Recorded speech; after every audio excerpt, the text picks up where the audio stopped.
I omkring 1000 år har der været kirker i Danmark, og næsten lige så længe har kirkeklokker kaldt menighederne til gudstjeneste og ringet solen op om morgenen og ned om aftenen.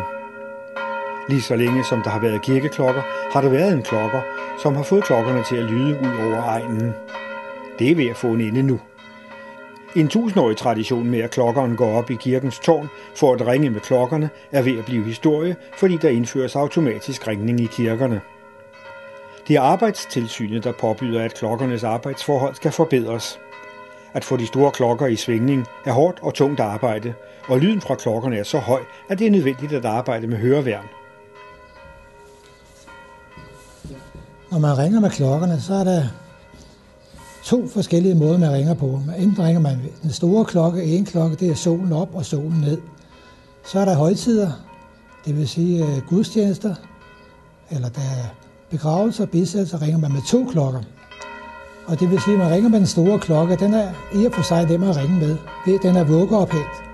Når først den bliver sat i gang, så skal den kun holdes ved lige. Ved at den gynger ligesom en vugge, og kneppen falder fra side til side. Men hvorimod den lille klokke, der er centerophængt, der skal man trække rigtig kraftigt hele vejen igennem. Hvis ikke man gør det, så lyder det altså ikke særlig godt, fordi så er det ligesom om, at man halter derhen af. Så ringer sammen, så er det altså den lille, man skal koncentrere sig om og sørge for, at der bliver gang i det. Når man så er ved at skal stoppe med at ringe, så stopper man med at trække den store klokke. Den kan selv ringe ud. Men hvorimod man skal holde den lige i gang, for ikke at det skal halte. Og det gør man for ikke at stoppe klokkerne for hårdt. Stopper man klokkerne for hårdt ved så ligefrem hænge i snoren, så går det meget voldsomt ud over klokken, og den kan blive slået i stykker.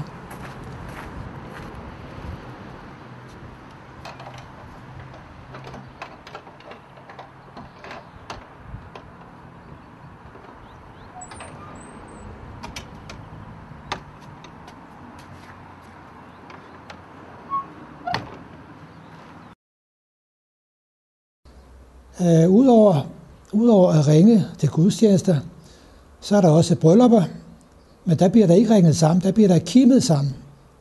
Og der bliver der kimet i begge klokker, og der har vi en vejer, det vil sige klokkerne er hængt op, så de er lidt på skrue og bundet fast. Så er der vejer, der går fra væggen og hen og fat i kneblen på begge 2. Og efter jeg står og slår skiftevis på sådan en vejer, i takt, eller i den der hastighed, som nu kimningen foregår. Og sådan en kimning, den kan godt vare i kvarterer. Det er altså lang tid at stå.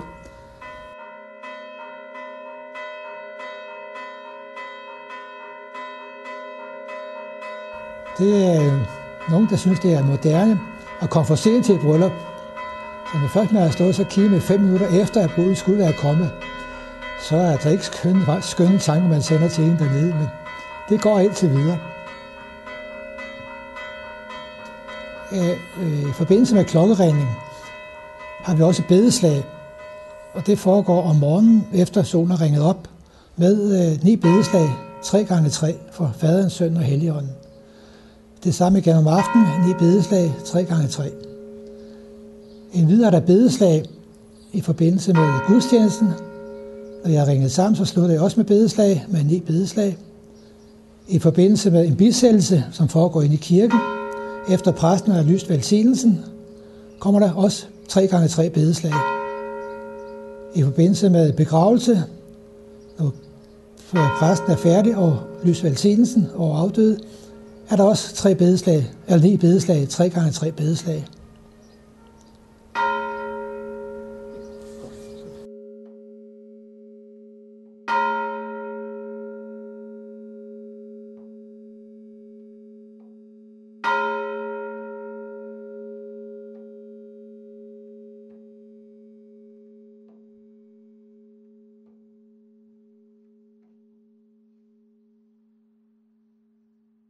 Jeg er graver ved Kirke Sonnerup Kirke.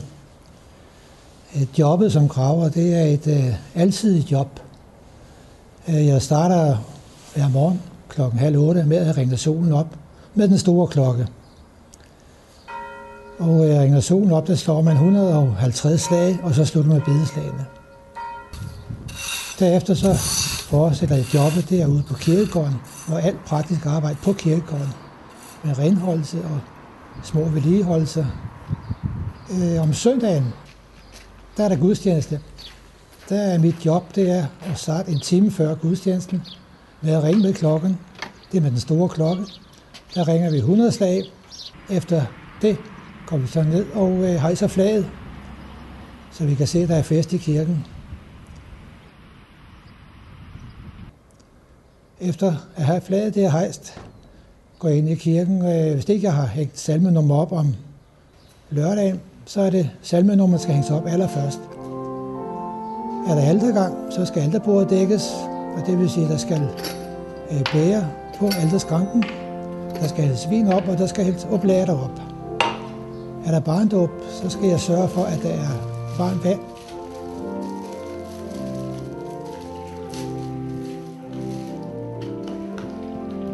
For en halv time før en gudstjeneste ringer jeg anden gang med klokkerne, også igen 100 slag. Så går jeg ned i kirken igen, og så skal jeg så sørge for, at der er tændt for lydanlægget. Jeg skal sørge for, at der er vand til organisten. Der skal være vand til præsten. Og lysene på alteret skal være tændt.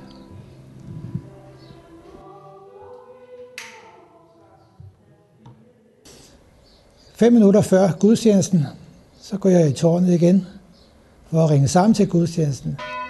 Og der ringer man med begge klokkerne indtil enten kl. 9:30 eller også kl. 11, ligesom hvilken tjeneste det er, og slutter med bedeslagene.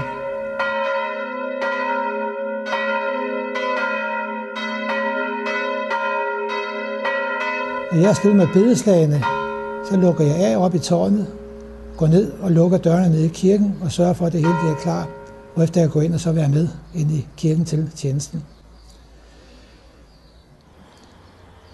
Efter en gudstjeneste, så er det mit job at så gøre alt i modsat rækkefølge. Det vil sige, sluk lysene, luk for lydanlægget. Er der kirkekaffe, det er der en gang imellem, så skal jeg også lige sørge for at ikke rydde op efter kirkekaffe, men alligevel der er altid lidt krummer på gulvet, og lige skal fejse op og sådan noget. Det slutter så med, at jeg tager flaget ned og pakker flaget sammen, så det er klar til næste gang, hvorefter jeg kan slukke lyset i kirken og tage hjem. Så en gudstjeneste, den tager cirka, alt efter hvis der er barndåb, eller der er noget specielt, for 3 til 4 timer. I forbindelse med et dødsfald i sognet, skal der være en begravelse af bisættelse, så starter det tit og ofte med, at afdøde skal i kapellet. Og skal afdøde i kapellet, bliver der ringet med klokkerne, og det er den store klokke. Og det gør der, indtil kisten er båret ind. Når kisten er båret ind og sat på bukke i kapellet, så ringer jeg med 3x3 bedeslag, hvorefter jeg er færdig heroppe. Det næste, der så sker i forbindelse med dødsfald, det er, hvis der er begravelse og bisættelse. Der bliver der ringet med begge klokkerne.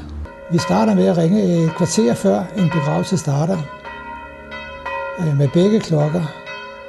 Og vi slutter så på det tidspunkt, hvor begravelsen og bisættelsen foregår nede i kirken. Når præsten er færdig nede i kirken, og det er en begravelse, jordfæstelse, så ringer vi med klokkerne igen, mens at kisten bliver båret ud til selve graven. Og i det øjeblik, at kisten er sænket ned, så stopper vi ringningen i tårnet.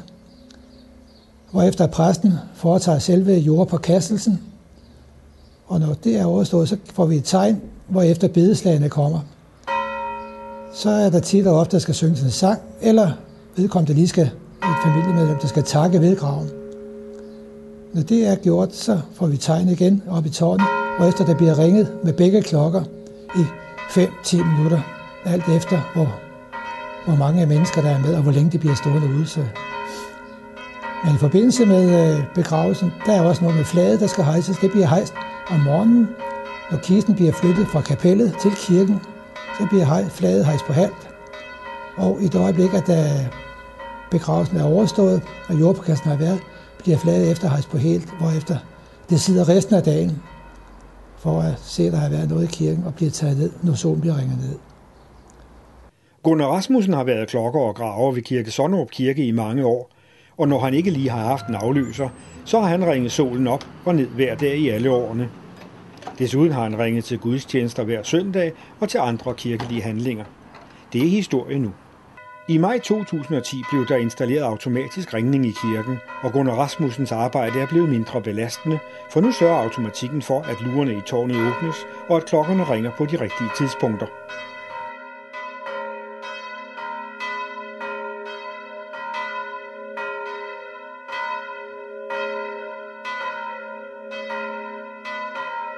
Helt overflødig er han dog ikke blevet. Automatikken skal tilses, og når der opstår problemer med automatikken, skal der gribes ind. Det skal der stadig et menneske til.